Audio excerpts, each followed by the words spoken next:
Million से भी पार हो गई। ए भाई रातों रातों लड़का ये स्टार हो गई, लाइक मिलियन से भी पार हो गई।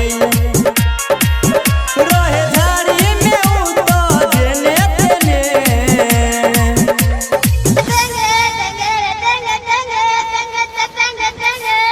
अरे चुप ना रे तोरा माई के कितना हल्ला करबे। हमरा भौजी के वायरल भइल बलैका कहता दिन भर तेंगे तेंगे तेंगे तेंगे तेंगे और तेंगे तेंगे तेंगे तेंगे तेंगे।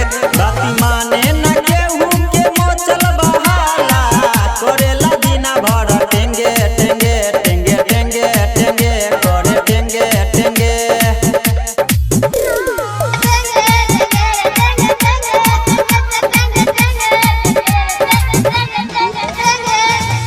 by DJ Umesh, Shukipur Bazaar.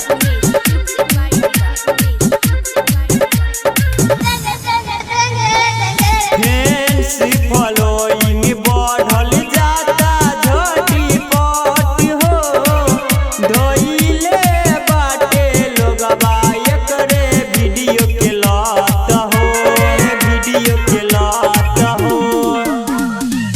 Fancy following बढ़ल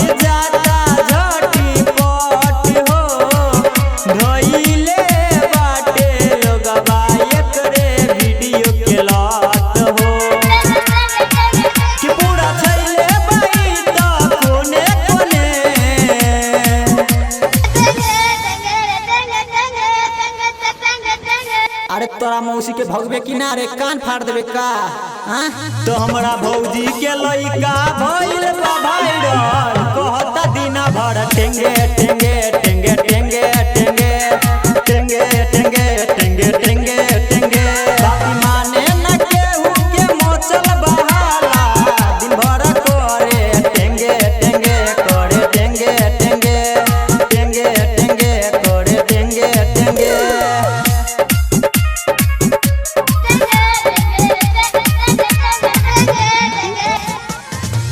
by DJ Umesh, Shukipur Bazaar.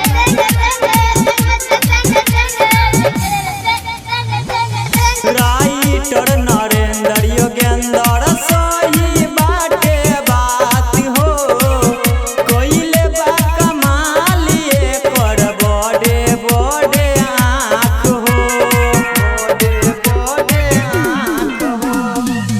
Writer Narendra सुमन सही बाटे बात हो, कोइले बा कमाल ये कर बड़े बड़े आँख हो। कि भागल रहता देखो एने ओने,